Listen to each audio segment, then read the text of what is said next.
Yet I'm so excited to buy this investment property I saw. Let's slow down a little bit and explore the option together. Moving forward with the Dekker Team. Moving forward together with the Dekker Team. We are honored that we've been able to come alongside you and create over 603 Life's Inside Track episodes where we share insider tips, making house home, how to get the most out of the space you're living in. And the great news is you can get access to them from home, from the office, or on the go. We're going to explore what the optimal time is to make a great decision, especially a big decision. Mm-hmm. The smaller decisions, sometimes we can make them in the moment, but cumulatively they become big decisions. Yep. Like whether I brush my teeth or not. Right. One Shouldn't day. be a decision. Well, maybe not. It should be an automatic. Well, maybe. And so what we want to look at exploring is when is the optimal time to make that big decision? We were exploring in segment A that when we're feeling emotionally down, whether really a little bit down or a lot down, we'll have some uncertainty. Or angry. We'll have some uncertainty whether that was a great decision or not, because we're not really in an emotional state to make an amazing decision. Right. So in that quadrant we talked about, right, the squares, so the upper left would be the angry, the high negative energy, and then the low negative energy is the depression, the discouragement on the bottom left. Then the top right of the quadrant is high positive energy. That's where you're just so excited. Like you were at the beginning of the segment. Yes. And then the bottom right is the low positive. That's where you're contemplative, you're calm, you're peaceful, you may be reading your Bible or you may be praying or something.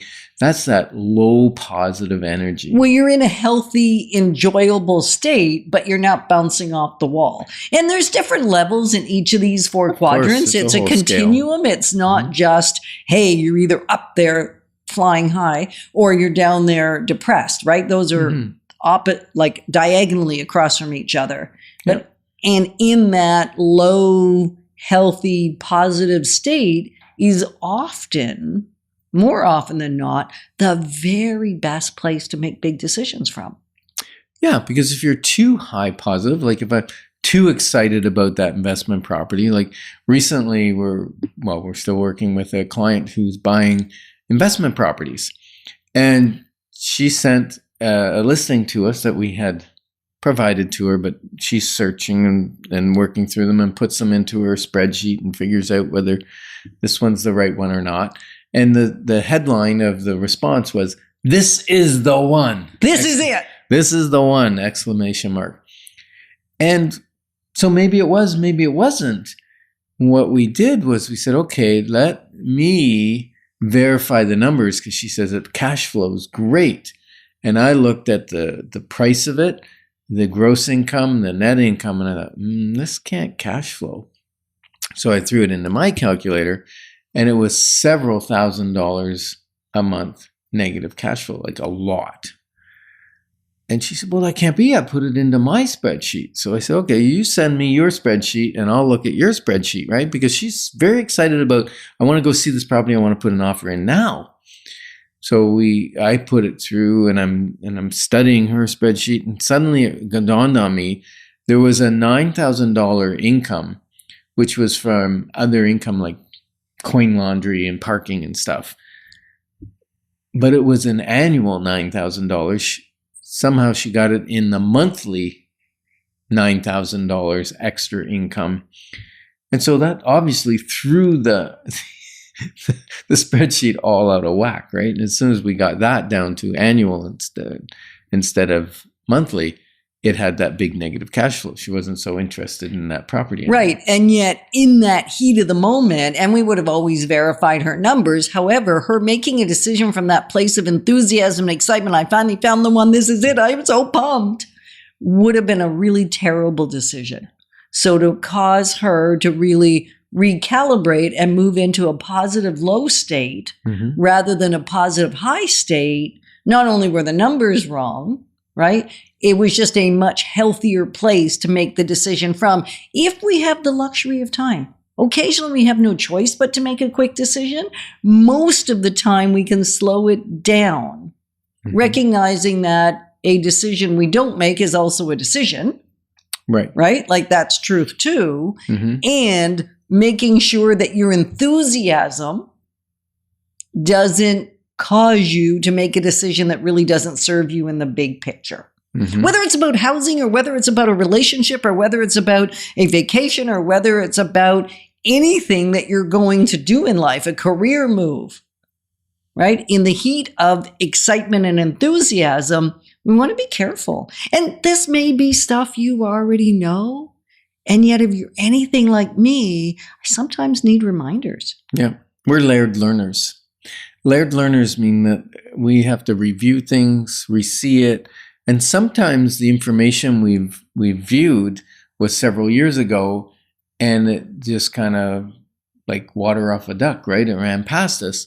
But now we're in a situation where that information comes across our table again, that learning, and suddenly it's, wow, why didn't I know this before, right? Because the timing is right for the information. Or we just forgot because other things took precedence. So the big conversation here is just thinking about what state are you in, and is it the right state to be making the decision that's before you? And if you've made a decision, you know, you've made it from a calm place, you've made it from what you believe is wisdom. Now there's this law of diminishing intention, right? So if you've made a decision that you know is a great decision for you and your family, the sooner you can make a step towards that, even a small little step, like calling us, for instance, that's a wee little step of moving towards your goal. That's so important, because if you don't make that little step, eventually not eventually, very soon, the law of diminishing intention comes along, and you won't make the action required if more time goes by. So it's a little hack, a little trick to make anything you've decided to do, make some motion to it. Buy running shoes, put them near the door. If you decided you're going to start jogging again and you're going to do that tomorrow, take your running shoes and put them right by the front door. Right. Or just a little something to move forward. Right. Move you in the direction of what you've desired, provided you've made it from a place that it makes sense to do the thing. So if you want a sounding board and it's got to do with housing for sure, anything to do with housing, right? Whether it's your investment property, whether it's your principal residence, but you've got some ideas, you think you're in a good, healthy state, but now you just need to have someone else listen to you and bounce back what you're saying and maybe draw out motivation.